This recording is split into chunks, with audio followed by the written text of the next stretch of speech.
Hey everybody, how's it going? It is Dunbar Snack Bar. It is time for Face of the Franchise. So we're going to be starting this off. This is the My Player of Madden 20, a new feature that is, well, brought back. So I don't know if you'd necessarily call it new, but this is who we're going to be playing as, Flint Beastwood.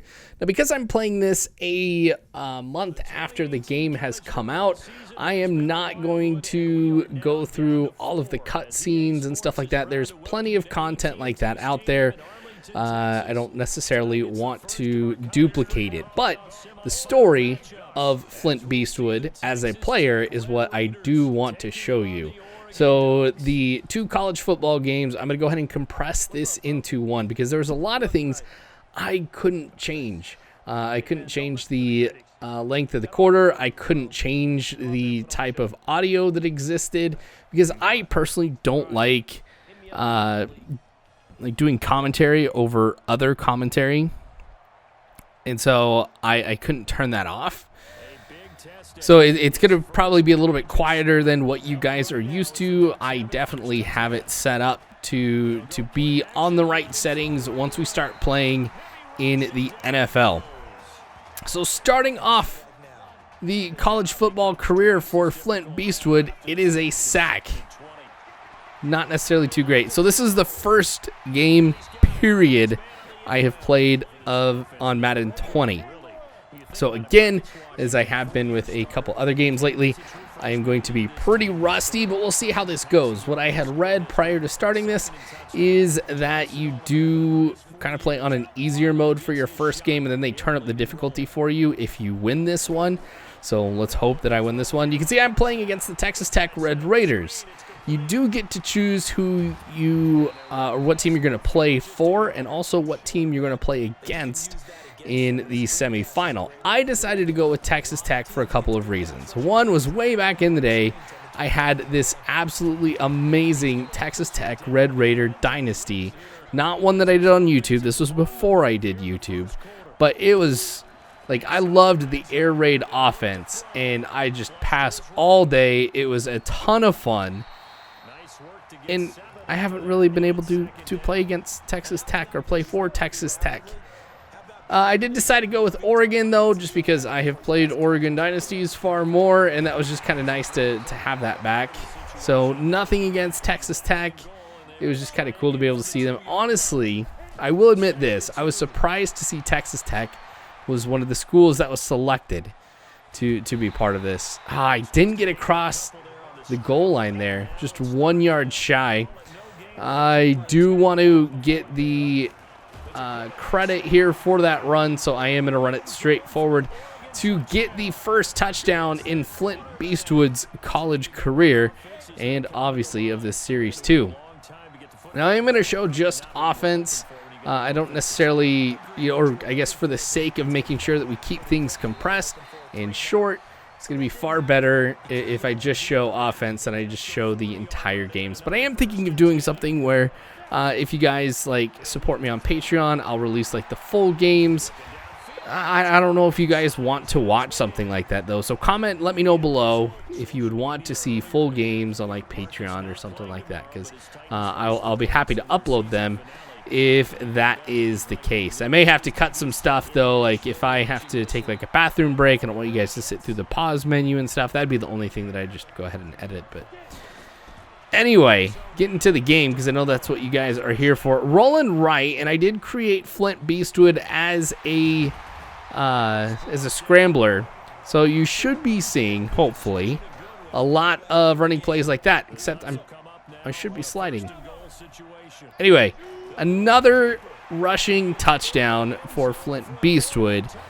That rush, just like the last one, got me to the 1 yard line and just had to push across there. So 14-7 is the score. We get the ball back, just going with a quick screen play to the left side.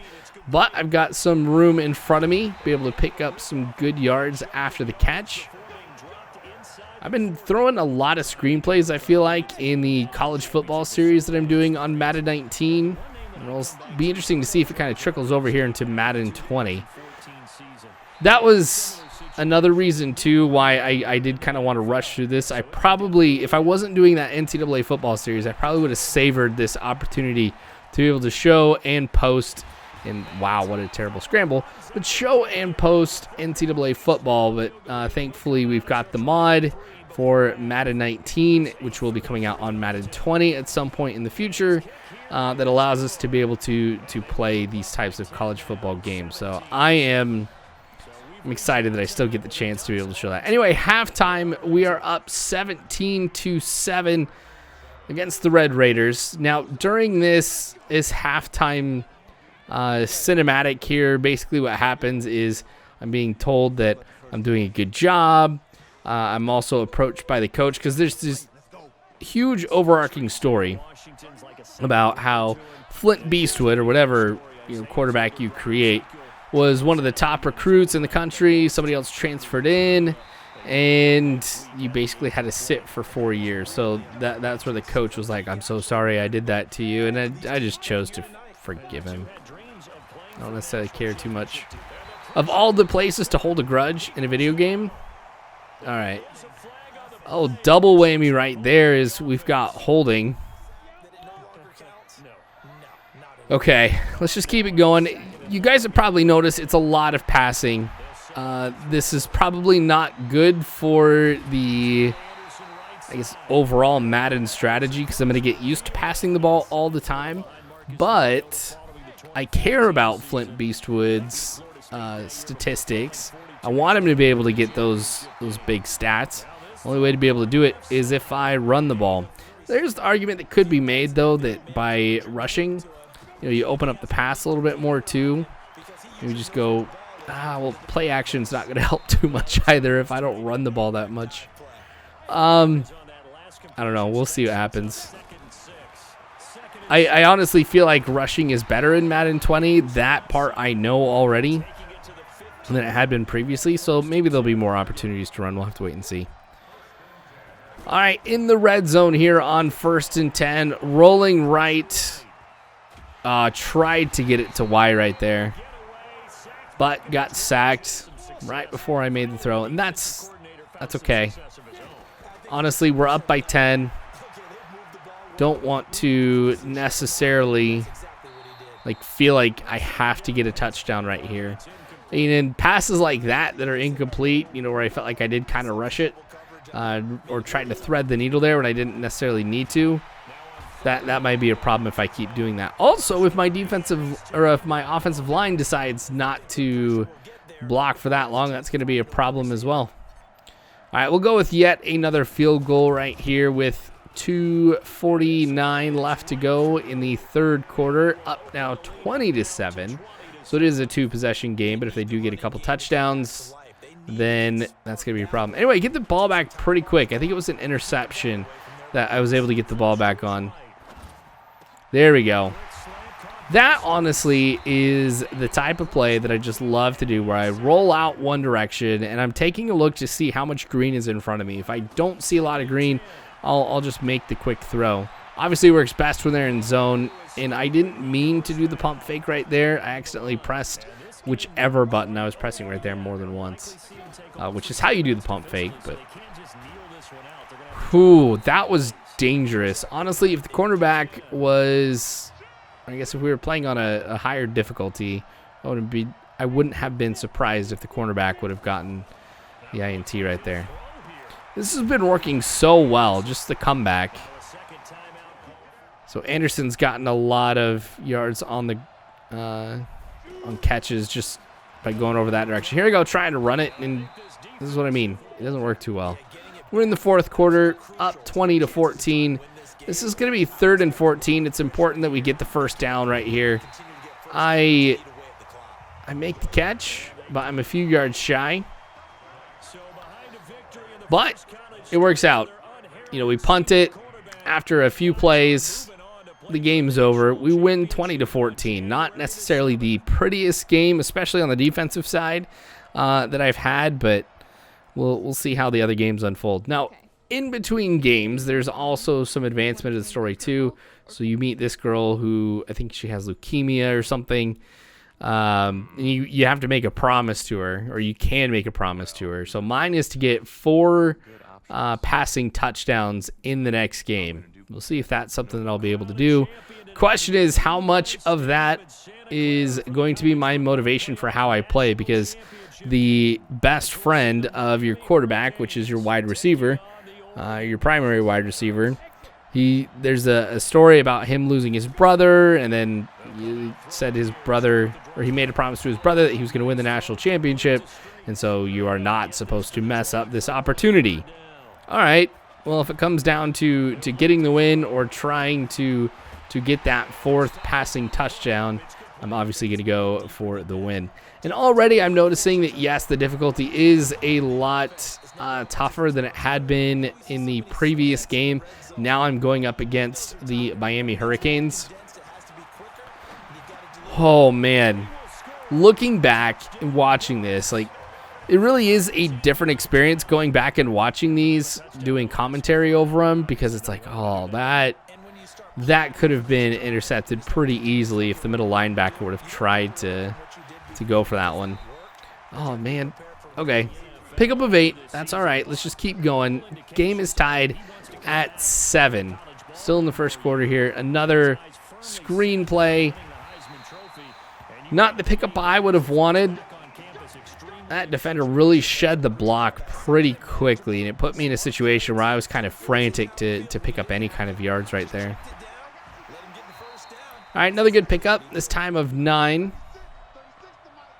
And so this is what it's going to be, those small, consistent, high percentage passes.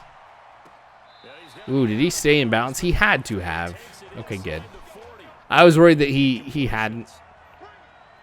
He was wide open. I wish I would have picked him up a little bit earlier. Maybe he would have picked up some extra yards. Oh, man.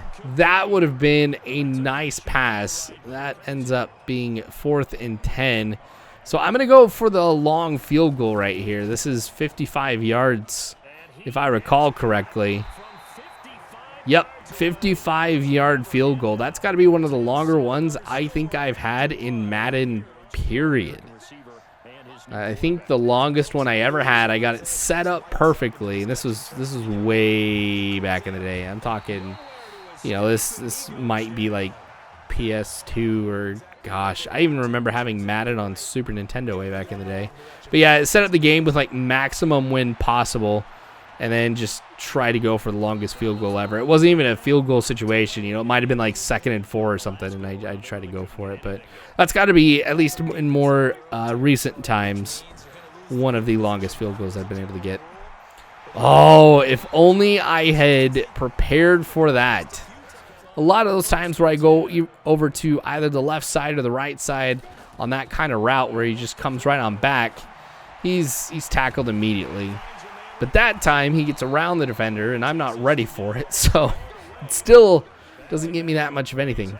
Anyway, 21-10 is the score now.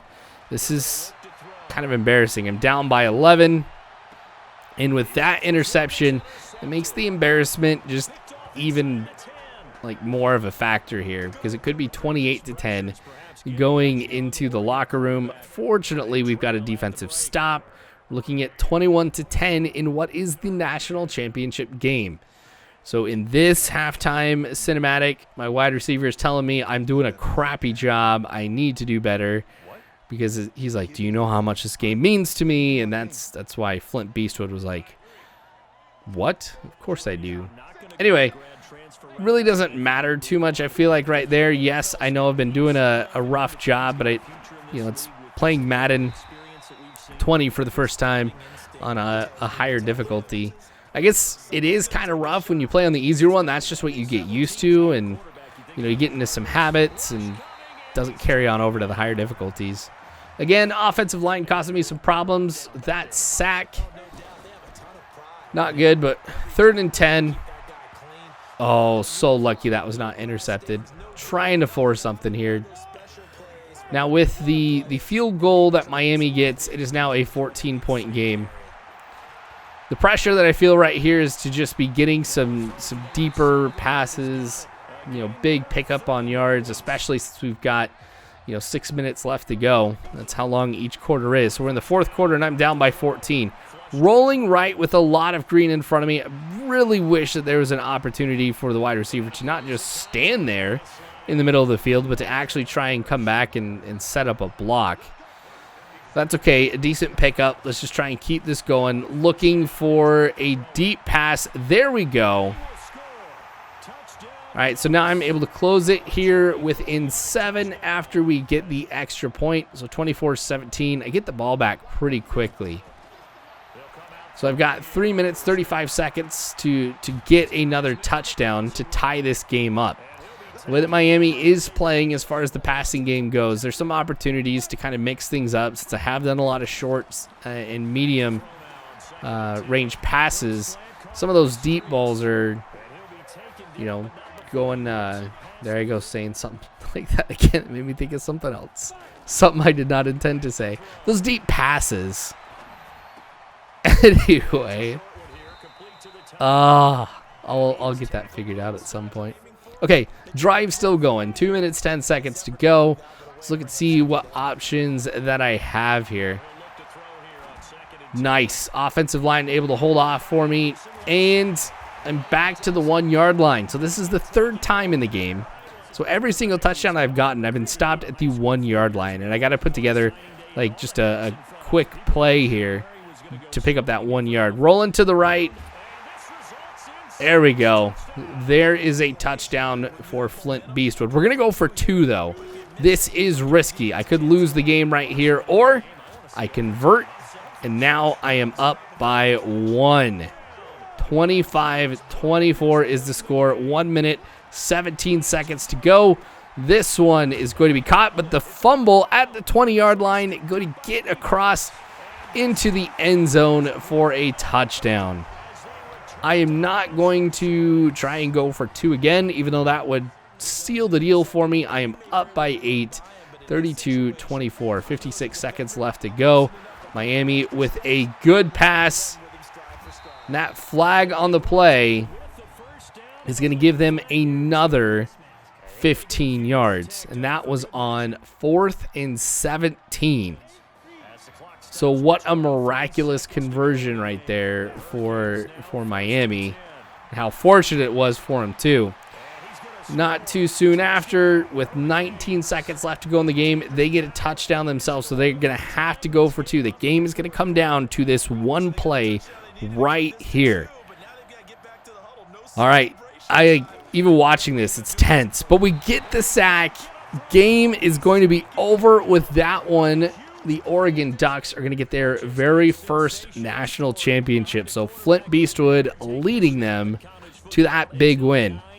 Ended in a way that was one of the best games I have ever played. At least, you know, the most exciting games I had ever played.